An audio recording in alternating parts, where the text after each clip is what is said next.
اللهم إني لك صمت وبك آمنت وعلى رزقك أفطرت.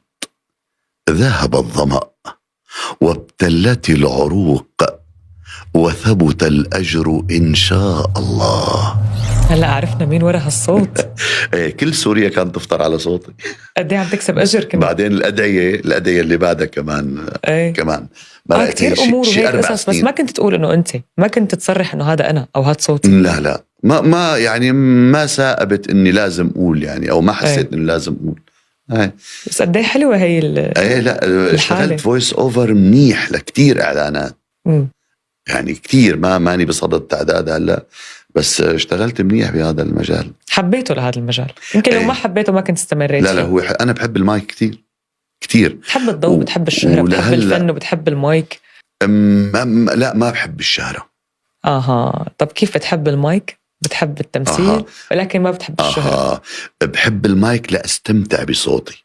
يعني أنا لما عم ساوي دوكومنتري أحيانا، أنا إذا استوديو ما في راجع حلو أنا ما بستمتع، بدي أسمع صوت، ما بتسجل، ما بستمتع.